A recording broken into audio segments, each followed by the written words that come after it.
Welcome to the Unconditionally Worthy podcast.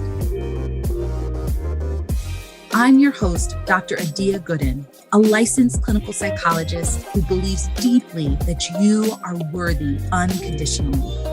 Hello, and welcome to episode 18 of the Unconditionally Worthy podcast. We have an amazing guest on this episode today. Her name is Dr. Alexandra Solomon. She is a licensed clinical psychologist. She is an expert couples therapist, and she has written 2 best-selling books. We had an amazing conversation. It was rich with wisdom. Dr. Alexandra talks about her framework of relational self-awareness, which is really about how our relationships with ourselves set the foundation for us to have healthy romantic relationships. This is an opportunity to hear from an expert in this area. And we also talk about sex and, a topic that we don't often talk about in a healthy way. And Alexandra shares her perspective on women taking sexy back, which is the title of her second book, Taking Sexy Back. So you're going to want to tune in. And what you'll notice in our conversation is that the foundation for all of these things is a healthy relationship with self. So if you're listening to this episode, you're going to find a lot of useful strategies and ways to think about your relationship with yourself. And if you're thinking, I want to take this further, I want you to stay tuned because I am launching a course at the very end of September, beginning of October of 2021, that is all about building a healthy relationship with yourself.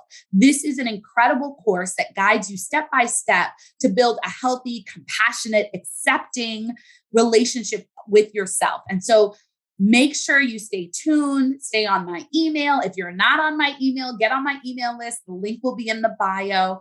And look out for this course because it's going to be really powerful and it's going to support so many of the things that I talk about on this podcast and then we talk about in the episode today.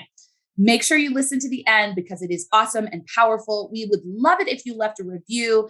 Please make sure to follow Dr. Alexandra on Instagram. It's linked in the bio. And let us know. Send us a DM. How did you like the episode? What did you take from it? We would love to hear your feedback. Hello, and welcome to the Unconditionally Worthy podcast. I'm so excited you're here, and I'm really excited to introduce you to Dr. Alexandra Solomon, who has come on to share a wealth of wisdom today. There are so many ways that I look up to Alexandra, and I'm excited to share her with you. So let me tell you about her. Dr. Alexandra Solomon has become one of today's most trusted voices in the world of relationships, and her work on relational self-awareness has reached millions of people around the world. Dr. Solomon is a licensed clinical psychologist at the Family Institute at Northwestern University, and she is on faculty in the School of Education, Social Policy, and Social Policy at Northwestern University, where she teaches the internationally renowned course, Building Loving and Lasting Relationships, Marriage 101. Don't we all need that? In addition to writing articles and chapters for leading academic journals and books in the field of marriage and family, she is the author of 2 best-selling books, Loving Bravely and Taking Sexy Back. Dr. Solomon regularly presents to diverse groups that include the United States Military Academy at West Point, Microsoft, and she is frequently asked to talk about relationships with media outlets like The Today Show, O Magazine, The Atlantic, Vogue, and Scientific American. So you can see why I feel so honored that she is taking out time in her busy schedule to talk with me today. And I just really look up to Dr. Alexandra because she has an incredible ability to translate learnings and knowledge that we have in the mental health field as psychologists and make it plain for the public so that everyone can understand and benefit and use it in their lives. And she has a unique perspective and a wise perspective on relationships and how we relate to ourselves and how that influences our relationships with others. And that's what I'm really excited to talk about today. So Alexandra, thank you so much for being here. Adia, it is such a treat to be with you. I feel like I'm just always going to be a yes when there's a chance for our paths to cross, because I was thinking as you were introducing me, so much of what you were naming about what you admire in me, which I appreciate and I put right in my heart, it is just what I also admire about you. And I was thinking about how our paths first crossed when you were like just a budding clinical psychologist. And Yes. I asked you to do a guest lecture in the Marriage 101 course.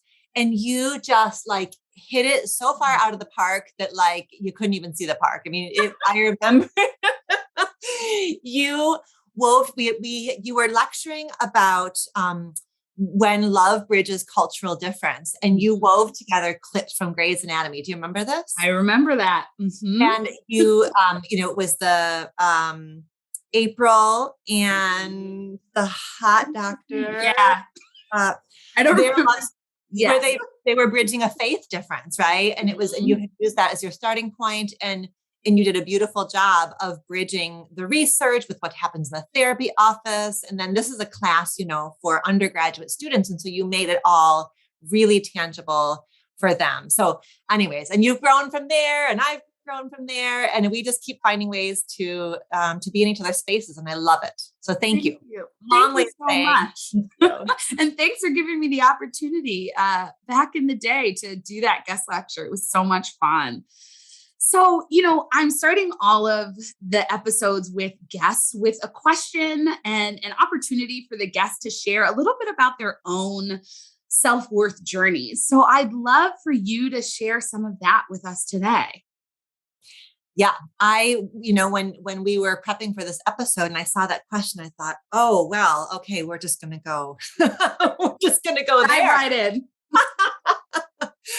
Yeah. And so it was lovely because it let me, invited and challenged me to do some reflecting on my own self-worth journey. And I think that I suspect, I'm well into my 40s now, and I am still working with my own sense of worthiness. And I would say that I am in recovery. I'm a recovering hustler for worthiness. And I feel like I have many, many more tools at my disposal now. And I know the ways in which I can get caught, right? Where I can get caught kind of like hustling and bargaining and negotiating for a sense of worth. And as I was thinking about this question, I was thinking the two domains where I'm at risk really do go back to when I was a little girl. And one is around, I was a little girl in a complicated family where I often played the family counselor, and then, no surprise, became a therapist. And so a lot of the way when I was a little girl, a lot of the way I would anchor my worth was around, am I helpful? Am I able to provide comfort and care to big people who matter to me, who are in pain? And so I know that is one of the ways I can set myself up even today around, am I being helpful enough? Am I doing enough? So that's one of my kind of like hooks where I can get hooked. And the other one I was thinking about is tracing back sort of, I'm the daughter of like a literal beauty queen. Like my mom was a model and like a beauty, like in the back of the convertible in the parade. Oh, like, wow. And so when I was little, I was like, okay, so I can't be that because she's that, right? No. She is striking beyond. And so what am I? I'm smart. And so I really, when I was little, identified so much of my worth in, okay, I can't be pretty because my mom is just like, there's taking that. But I can do school. And so I know that there's another kind of hook for me around achievement, accomplishment, and that I can start to get kind of hustly around my worth, around, am I sort of doing enough, achieving enough? Those are some of the places where I have learned over the years, right, with the support of therapists and colleagues and friends, to kind of know myself well enough to know where I can get, where I'm still at risk of questioning my worth as a being versus, a doer.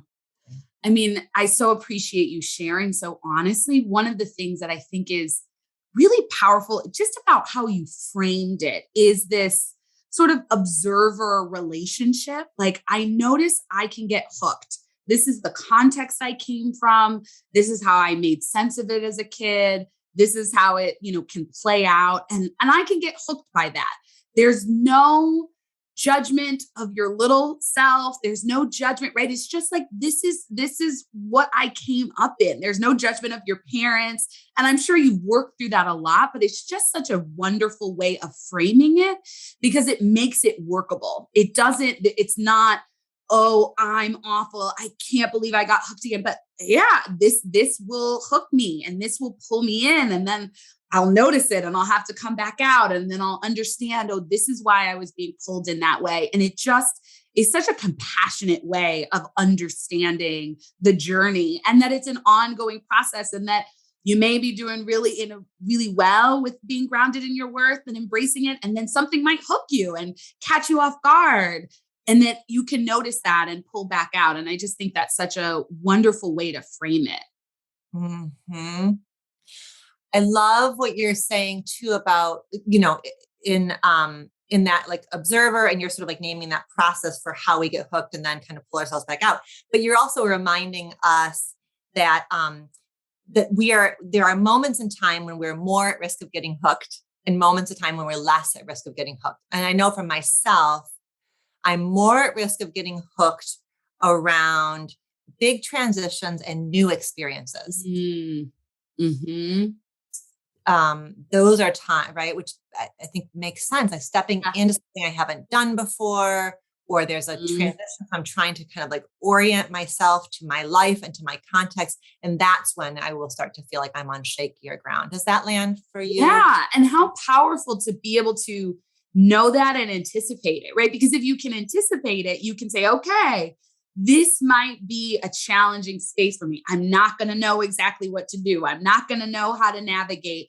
And so what are the grounding practices, the soothing practices, the self-compassion practices that I could put in place to best prepare myself for this challenging transition or whatever it is, so that if I get hooked, I maybe can get off the hook quickly, or I maybe won't get hooked. And that is sort of like being in relationship with yourself in a really healthy way. It's not expecting yourself to get perfect, but it's saying, okay, we're going to go through a tough time. How do we prepare? How do we kind of gather our resources, mental, emotional, social, and support ourselves during this time? Because we're human and humans have challenges during transitions or other things, and we can accommodate that. As you say that, I'm thinking about, before we started recording, I was telling you that we just launched our oldest son to college. And so, sort of talk about a transition. And in the time leading up to the transition, I was doing a ton of looking in the rearview mirror, have I done enough? And is he ready? And sort of like wanting to grade my mothering. Number one, as if it can even have a grade. And number two, as if it's done. It's not done, but it was such a time of like, looking back and reflecting. And I was having a crappy day where I was beating myself up and I called my best friend, who's been my best friend since we were 10. And I just like, I let it all out, building my case for all the ways in which I had failed and And, she's like, are you done? Are you done now? We got more in there? What else? Like, what else needs to come out? It's like so beautiful when we have somebody who can hear it with us, right? Yeah. Yeah. And I think what I hear in that is like, I'm scared. I'm scared for my son, right? Like, is he going to be okay? And have I done everything I could to make sure he's going to be okay? Because I love him so much and I cannot tolerate him not being okay.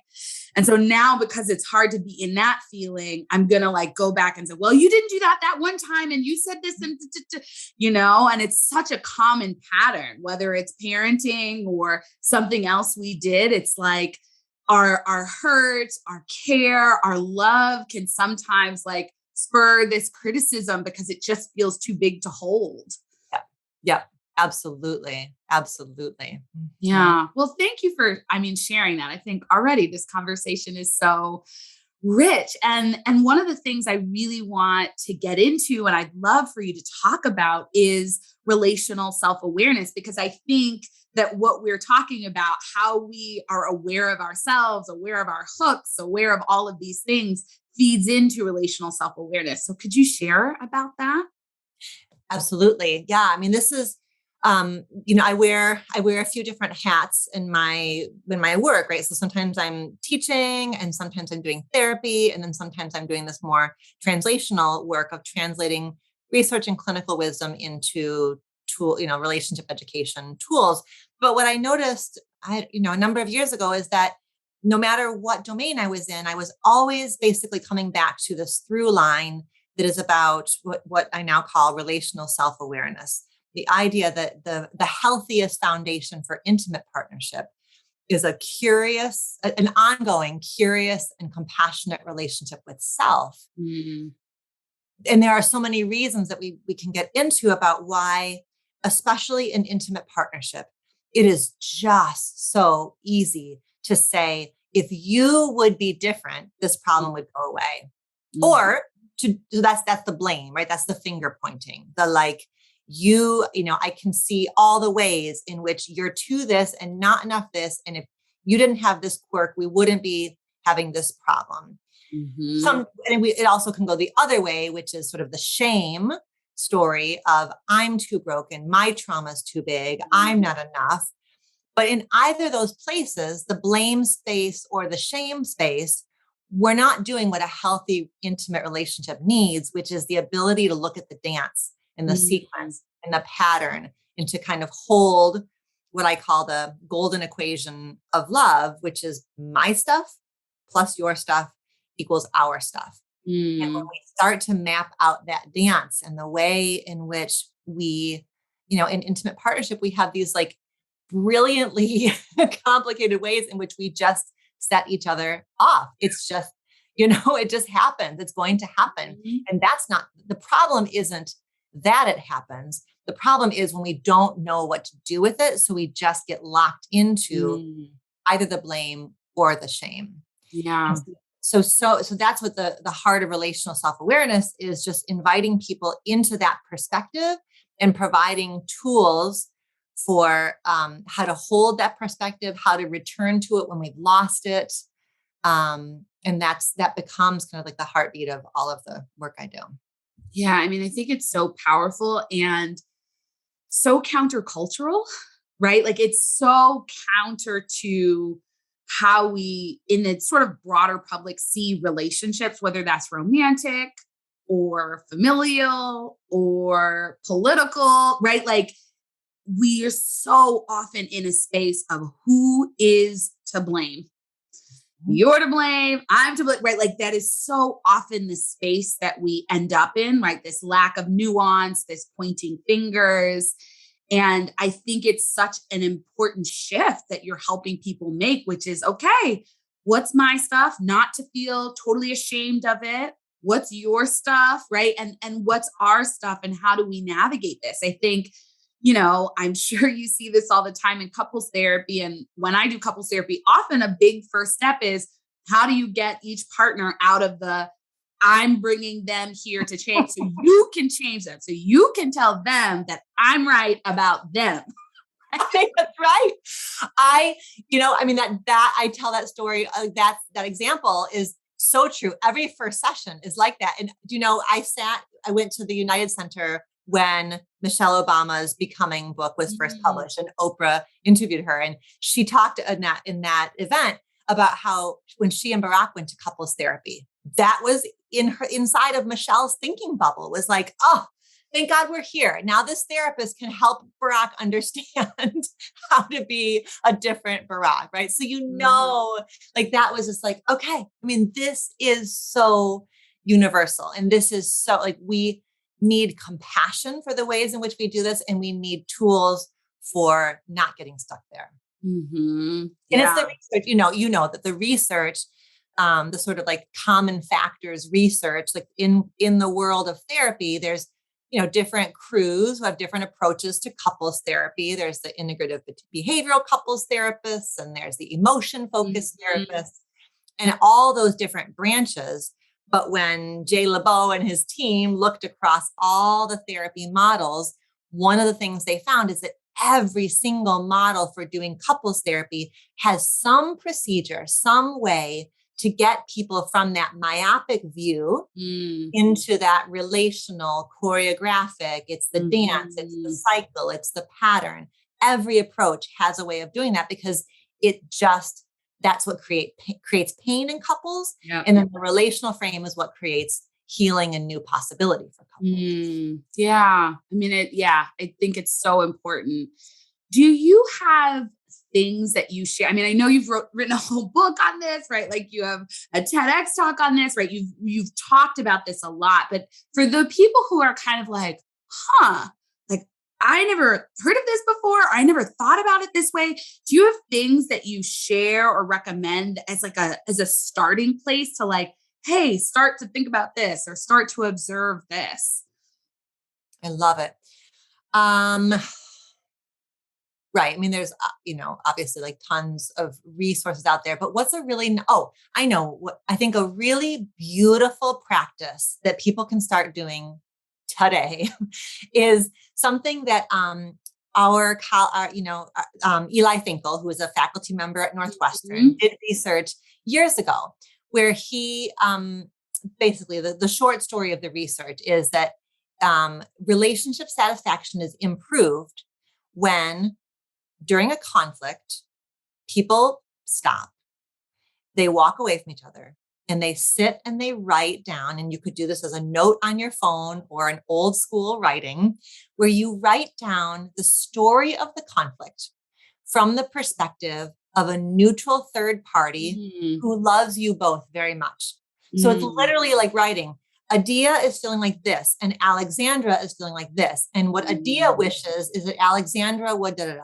And what Alexandra wishes is that Adia could just da-da-da-da.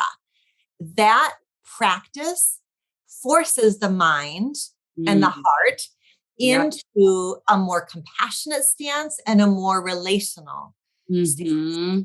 So that's, I think, a really simple practice because we know from the research, there's no such thing as a conflict-free relationship. But the couples who make it, who thrive, who enjoy longevity and good health and connection are the couples who know what to do when conflict hits. And I'm curious what your thoughts are on that practice, but I think it's such a powerhouse. Yeah. I mean, I think it makes so much sense, right? Because it takes people out of sort of the emotionally charged place that you feel when you're in conflict into, and maybe you'll have to do some self-soothing or some self-compassion before you're able to write out what somebody else might see as a conflict.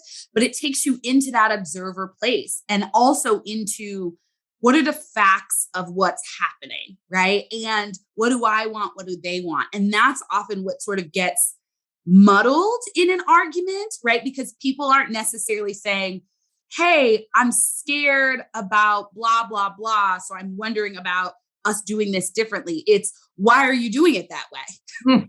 And it's like, woo, if you can pull back and say, well, I'm scared about this. Sometimes it's even clarifying for yourself and it calms you down to say, oh, my partner isn't just trying to be my enemy and attack me and hurt me. They actually may have some wants, needs, desires that are playing out in this situation. And I wonder if I could make space to hear them without that making me wrong. But to kind of hold that space together because of the kind of my stuff, their stuff, our stuff, golden formula that you shared before. How do we make room for all of that? Beautiful. Well, embedded in that, you just gave another really, really, really important tool, which is like the sort of like the way that therapists often say it, like behind every complaint is an unmet need, right? So you're saying like, what comes out of our mouth is, why are you doing that? It's a finger pointy. Why are you doing that? That's the criticism. But behind the criticism is an unmet need. I'm scared. I'm lonely. I miss you. I feel devalued. I'm feeling self-critical. And so I'm feeling like you're being critical. That's, the idea of when like starting to catch ourselves. And I want everyone's partners, I want the listeners' partners to also start to catch themselves, that when we are criticizing, what is it? I do this, I've been married for almost 23 years now. And, one of my practices is that when I get so frustrated with Todd, okay, why is that so frustrating to you? What's going on inside of me? What's the unmet need? And rather than, why are you doing that? Can I pause? Can I regulate myself? Yeah. Can I ground myself? And can I peel back that layer? What's going on inside of me? And how might I reach a bit differently for him? A different means, maybe to the same end. Yeah. Yeah. I mean, and I think that process that you just described really goes back to where you started with explaining what relational self-awareness is, which is it's about your relationship with yourself, right? And that being the foundation of being able to have a healthy relationship with others. And I think about our relationships with ourselves as the foundation to embracing unconditional self-worth. And I think when those things are present, right? When we have a healthy, loving, encouraging relationship with ourselves, there is that space to hold ourselves, to self-soothe, and we're less worried if our worthiness is at stake, if this partner has to accept us perfectly and do everything we want and all of that in order for us to feel worthy, the pressure is on. Right? Like, woo, like get ready. But if we know we're worthy, if we know how to self-soothe, if we know how to be there for ourselves, of course we want love and acceptance from our partner. And of course it'll feel bad if it doesn't come. And the pressure for them to conform or align with exactly what we need to do, exactly how they need to affirm us, just lowers. And then there's more room for a conversation that says, that hurt me. That was disappointing and that hurt me. Not like, you must hate me, and all of the things that people feel viscerally in relationships when they feel the sense of rejection. If there's no grounding in your relationship with yourself or your self-worth, it's so hard to tolerate it. Absolutely. Absolutely. That's right. The stakes become so high. And as you were talking about that, I was just like imagining like being on this tightrope, right? Mm-hmm. Where the stakes are high because I need this, because this moment has either the power to affirm me or destroy me. Mm-hmm. And yeah, I mean, it goes without saying, because your listeners know you and they know your work, we come by our lack of self-worth from really, really, really understandable means, right? We don't struggle with self-worth because we suck. We struggle with self-worth for all kinds of reasons. And what you're saying is any work we do on our own affirmation it just widens us out for intimacy, for close, for a moment to just be a moment. Yeah. Rather than the sum total of who you are, who I am, who we are. Are we doomed? Are we going to make, all of that? Yes. Yes. And I think so many people, I know I did this for years, think if I get the relationship, then I'll be worthy.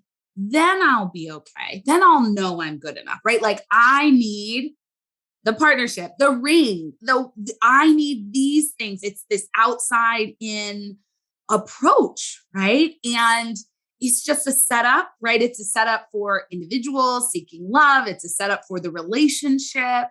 And it makes things so difficult, right? And, certainly people can have relationships and healthy relationships while they're still on their self-worth journey. That happens all the time. And, it's not like you have to fully embrace your self-worth in order for you to have a healthy relationship. And I'd love for you to speak to how you see challenges with self-worth and low self-worth sort of showing up in the couples therapy you do. And when you're working with couples, like how do you see that coming into the relationship? Mm-hmm. I think what you just said is so, so, so important around, this idea that I will be worthy when I have the relationship. I think especially for those of us who've been socialized in the feminine, for women, that's not something that any given woman makes up out of thin air. Mm-hmm. That is like thousands of years of patriarchy that says like, literally you can't be until you are married. You aren't until you are married. Right. So even just that belief system is not something that anybody just like creates like that. That's patriarchal messaging big time. And I also love what you said about how we don't have to be done. Like that's oftentimes I feel like I'm giving that message a lot of there certainly is like a baseline we have to have within ourselves so that we're not looking for the relationship to complete us or affirm us. And there are parts of our healing we can't do until we are there are parts of our healing that no matter what we've done, there are parts of our healing that are going to have to get redone, reimagined, revisited as we fall in love, because the nature of falling in love is so profound. It's so destabilizing. It's so reorganizing, right? That whatever you've done, whatever you think you got in place, it's like, okay, revisit, revisit, rework in the context of the relationship. Mm-hmm. Yeah. I mean, I think that makes a lot of sense. And one of the things that I like to think about related to the self-worth journey is that you're learning a different way of being with yourself, right? It's not a destination. It's not something that you check off, but it's, I now relate to myself in a new way. I am learning a new way to treat myself, to see myself, to take care of myself. And that means that it doesn't mean there's not going to be challenges or bumps or issues along the way. But when those things come up, I have ways of navigating them, ways of relating to them. And that makes sense, right? Like when you're falling in love and when you're building a life with another human being and all of these things, right? Things will come up. And how are you orienting? Are you saying, oh, things came up, this relationship is wrong, I'm wrong, I can never do this? Or are you saying, okay, right? Like, ooh, this is hard, this is challenging. Like, how do we lean into it? How do we get curious? This is reminding me of my relationship with my mother. Okay, like this is stirring up some stuff. Like I think that's relational self-awareness. And that's sort of like, how are you orienting? You're not getting to a destination and you're like, I'm on the top of the hill. Nothing will ever bother me ever again. Right? Like you're not becoming a monk, most likely. Right. But I have a new way of moving through the world and through my relationships. I love it. Because even if, right, there can't be a done because the context keeps changing, right? Then you have a baby, or then your baby grows up, or then there's an illness, or then there's a job loss, or then then we get older, whatever sort of beliefs I had around my body, in my 30s, those have got to get reorganized and reoriented in my 40s and are going to have to again in my 50s, there's the context keeps changing. You're right. But when you asked a minute ago about how I see it show up in couples therapy, and it's, there's so many answers to that, right? Like, I think what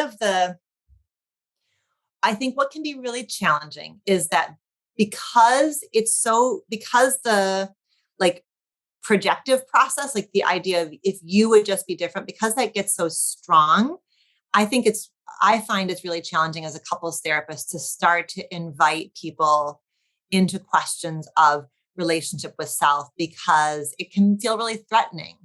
I find especially, I think because the way we socialize boys and men is so much around that like right, wrong, winner, loser.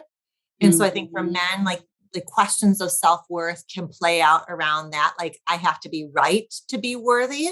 And so then that invitation to see it from your partner's perspective is so hard, not because it's so hard to see something from someone's perspective, but because if I do that, how the hell am I going to feel worthy? How the hell do I, quote unquote, accept defeat and feel worthy? So I think there can be different blocks that are gendered blocks, but I think that's like, I can feel it. Like I can just intuitively in my bones feel this man is so locked in because his whole sense of worth is hung up in this. But how the F am I going to get us there? Because that also means that he spent a lifetime building up this story. And it's just like chip, chip, chip, like gently kind of shifting and inviting a wider, gentler, richer sense of who you get to be. Like you get to be okay just because you are. You don't have to be right. You don't have to win. You just are.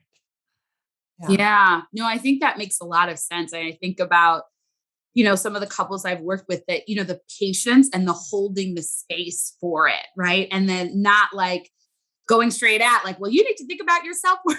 It sounds like it's your fault. Right. But like holding space. And some of it is like letting people come to the conclusion without saying a direct, right? Like, can you see what your part, you know what I mean? Like creating the opportunity for that perspective taking without like you need to see what your partner's understanding because it feels like a challenge. I think one of the other things I've noticed in the couples I've worked with is, the difficulty taking in the love of the other partner and trusting the love of a partner when someone doesn't feel worthy themselves. And right, like this frustration of one partner saying, but I'm showing you and I'm telling you and I'm giving to you. And the other partner saying, but I don't know, right? Like, I don't know if I believe or trust or can take that in and how painful that is for both partners. One partner longing for love and affirmation, but not being able to receive and accept it. And one partner trying their best to show and give it, but feeling frustrated that it isn't being received. I feel like it was a number of years ago where I felt like this hit me like a brick to my head of like, oh, it's like there's a massive common thread that's about how freaking difficult it is to just let yourself be loved. Like that, like it seems like that's the easy part. Like someone's trying to love you. How is it? And then it's like, oh no, but that's actually a massive surrender and a massive risk. And what you're saying is it's a massive confrontation because it's a contrast with my own story that I don't deserve it. I shouldn't trust it. I can't rest in this. If I let you in, then what happens next? Like that whole thing. And I've watched relationships like absolutely dissolve because somebody's own issues of worth just wreak havoc and just sabotage. And the other person, as you're describing, it just ends up feeling starving, right? Like not starving, but like I have something to give and I'm just hitting this wall and I've exhausted myself. Yeah. I've exhausted myself. I've offered affirmation. I've done it this way. I've added jazz hands. They still won't just feel okay about themselves. Mm-hmm. Yeah. I mean, and I hope that helps people not to feel like, oh God, I have to wait for love, but to feel like, yeah, this investment in myself, in loving myself and caring myself for myself is worth it because it's not only for me, it's also for the relationship and the type of life and the type of family. If you want to build a family, I want to build. And that is a foundation of it. Beautiful. I think sometimes the bypass or like the workaround is I will let you love me because I can tell you want to love me, right? So like, it's going to make you feel good if I let you love. Like there are times where that's the place where I'm like, okay, I think here's the slice, here's the amount that let's start with this. Can you get your mind around it is loving of them to let them love you. So do it for them as a first step. If it feels too much to just receive because you of course deserve to receive. Yep. Let's maybe just start with the first baby bite. Right. It'll make them feel good. Yeah. Like, let them shine on you. Have to have those hooks and those ins and those like, okay, how do we start to make this easier for you? For sure. So another thing that I wanted to talk a bit about is sex. And your second book is Taking Sexy Back. And, I think, sex is not often talked about in a constructive way. I think that's changing. But I think one of the powerful things about the book is that you are encouraging, I think, mostly women, people who identify as women, to really own their sexuality and their sexual pleasure. And I think that's really powerful. And so I'd love for you to share a bit about kind of your thoughts about what does it mean to take sexy back and what do you kind of recommend for people in that vein? I mean, I feel like everything we've talked about so far in this conversation, the volume gets turned up to 1,000 when we're talking about sex, right? Because there's that much more risk, that much more vulnerability, that many more shame-loaded messages that we've internalized from our culture around we're only worthy if our body looks like this, our genitals look like this, we make love like this, we express like this, right? There's so much knocking around inside of our heads around I will be worthy when, or I'm only worthy if, when it comes to sex. And the vulnerability is so much more. So we end up grasping those messages even more. So this book was really necessary. I feel like in some ways this book wrote me. I feel like it just kind of came through me in a really powerful way. And, you had used the expression before of like this outside in approach. And that's what we're doing in the book is the idea for women, we all have some relationship with the word sexy, right? Like what it means to be sexy. And oftentimes it is this idea that somebody else decides our own desirability, our own beauty, our own authority to access the erotic. And so in this book, we turn the word sexy into a noun. And so it's basically the book is couples therapy between the reader and her sexy, capital S. And your sexy is your sexual self. It's your erotic self. And so in the book, you get to know her, right? Like what is her story? Where is her pain? What has she been denied? What is she craving? What is she curious about? And the hope is, of course, as we've been saying during this whole conversation, that my own relationship with my sexy creates the foundation for any kind of sexual experience I might have with somebody else. And so that's what we have to kind of claim, reorganize, get to know before we can really show up with a partner and even have a clue where our boundaries are, where our needs are. How might I know whether you are somebody that it's safe and fun for me to be sexual with? All that stuff is predicated upon, I got to get myself right. Like I got to get myself figured out. What have I internalized? What am I carrying that does not belong to me? And what are the tools I need to show up for a sex that makes me feel good? Because the research, the research is just, especially for women who make love with men, the research is really upsetting. There's a huge orgasm. It's not just there's a huge orgasm gap between for women who are making love with men, their chances of orgasm are much less than their male partners' chances of orgasm or their chances of orgasm if they were making love to another woman. So there's an orgasm gap for women who make love with men. And there's also like kind of an everything gap. There's like an overall pleasure gap.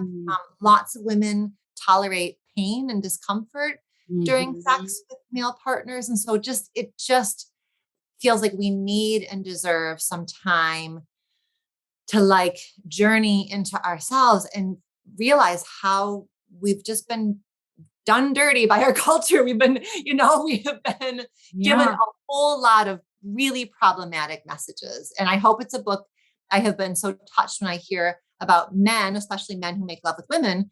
I want those men to read the book too, so that they can understand why it might be difficult for a female. I mean, I've heard so many stories of men who are like, no, I want her to tell me what she wants. I want to make her feel good. And she won't tell me. I'm like, well, probably can't tell you because whoever supported her even knowing what makes her feel good. So she's not I suspect she's not depriving you of an answer. She just needs to figure it out a bit first. Right. Yeah. I mean, I think the book is incredibly empowering, right? I think women are socialized to be very passive around sex, right? And often the message is don't get pregnant, don't get pregnant, don't get pregnant, close your legs, don't get pregnant, right? Like that's the beginning and the end of like sex education, right? Not like explore what feels good for you. You're worthy of pleasure. You should be enjoying it too. This should be a mutually pleasurable experience. Figure out what you like, right? And I also think this power of like, you have to figure out what you like. And certainly that can be done with a partner and expecting a partner to just know what to do or like know what gets you off or that. I mean, it's unreasonable. And so I think helping women to sort of both think about what are the societal and psychological barriers, challenges that they have that might be blocking their pleasure, and then helping them sort of own their sexy and have a healthy relationship with it is so powerful. And I also, of course, think about the intersections with self-worth, right? If you don't feel worthy or you feel like, oh, my body needs to be different for me to be worthy, like all of this kind of makes it hard to just relax and feel pleasure, right? If you don't allow yourself to rest, if you don't allow yourself to have fun, if you don't, if all of these things aren't in place because you feel like you always have to be working or hustling or proving or that sort of thing, or even if sex is all about pleasuring a partner and not about you, that makes it very hard to relax and enjoy. And it makes it hard to have an orgasm. And so I think providing women with the tools to explore these things in a way that's free from shame and what's wrong with you and you did something wrong, and even to own like it's okay to want to have sex and it's okay to want to have sex that feels good. You're worthy of that. That's healthy, is really powerful. Yes, all of that. Absolutely. I I think that the point, one of the points that you just made, I think that's so important is, and it's a perfect storm because if women are taught to be passive, which we for sure are, and if we are kind of hustling for worthiness, then sex becomes a performance. Mm, And when we are focusing on performing, we certainly, in order to get it right, in order yeah. to feel okay, then you're right. The pleasure, pleasure and performance do not go together. Mm, And so any work that we do outside of the bedroom around worthiness practices, grounding practices, mindfulness and self-compassion practices, those get to come into the bedroom with us. And so then the bedroom becomes another arena where we can start to notice, mm-hmm. I'm doing that thing again, where I'm more focused on how my thighs look than Mm, how I feel right now. Like how beautiful it is to have my arms around my partner, to feel my partner's hair against me. That there are ways that, in fact, the woman who wrote the foreword to Taking Sexy Back is a researcher named Dr. Lori Brotto. And she, the research shows that just about half of women struggle with compromised sexual desire. It's a really very high number of us who just like, there's just a lot of blocks, and the blocks are psychological and societal and hormonal, all this kind of stuff. But she did some research where she taught women mindfulness practices, mm, just bringing your attention back to the moment, focusing on your senses, focusing on sensation, following sensation. And she found that those women, as they learned mindfulness practices, they had increases in desire, in arousal, in lubrication, in mm, orgasm, in mm. relationship satisfaction. Like, it was a little intervention that packed quite a punch for all the reasons that because this is the work that you're so passionate about, of like, when you have ways of bringing yourself to this moment with worthiness without questioning, do I deserve this? You get to just savor what's there. And you get to make sure that the conditions are there for you to savor, right? So that you and your partner are going to do the things that feel good and not do the things that don't feel good. And that your partner, you've chosen a partner who is interested in your feedback, who you can give feedback to, all of that. Right. I mean, there's so much there, right? Like, do you feel you're worthy of boundaries and saying, no, I'm not comfortable with that, or I'm comfortable with this? Do you feel, right? Like, can you be present enough to notice my body is like not feeling comfortable? Like, what's going on? Right. And there's so many things. And I love that you tied in the mindfulness intervention. And I think, there's a reason why so many roads lead back to how are you relating to yourself? How are you observing your experience without judgment? I mean, that's what mindfulness is: being present, breathing, observing, not judging.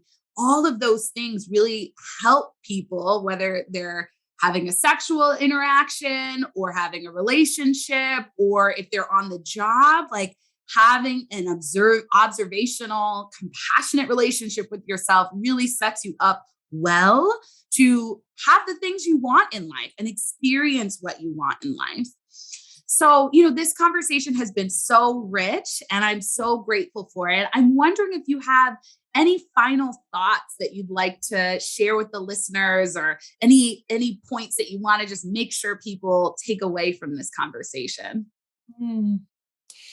We've said it before, but because I know how sneaky this stuff is, I think it's worth saying again that whatever you've heard Adia and I say that kind of like feel like you have some kind of a reaction to, or you're like, that's me.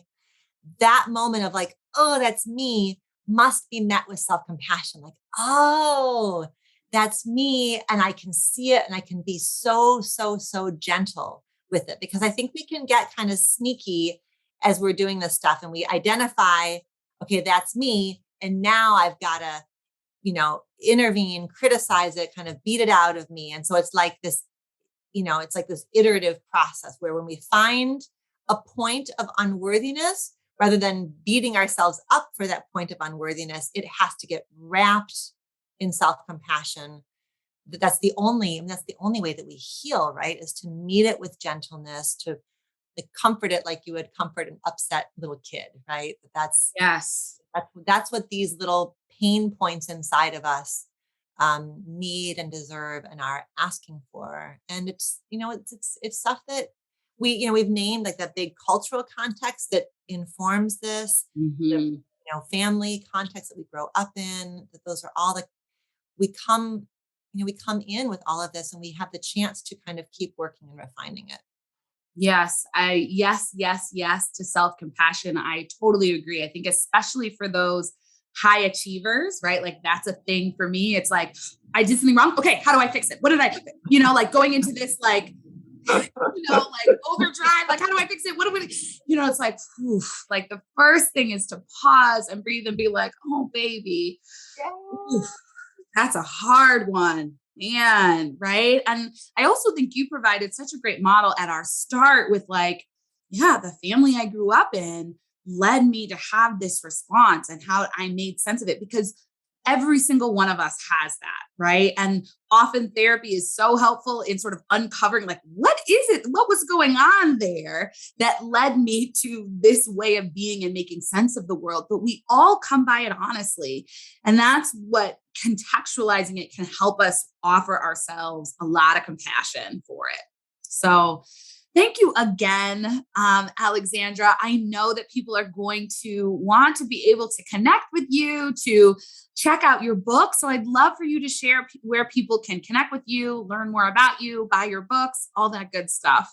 Yeah. Well, the best place to go is my website, which is just dralexandrasolomon.com. And there's a ton of resources there, lots and lots of blog articles, links to e-courses and books and social media. So I'm active on Instagram, which is just dr.alexandra.solomon, and post there just about every day something about relationships. So that's a great place to start.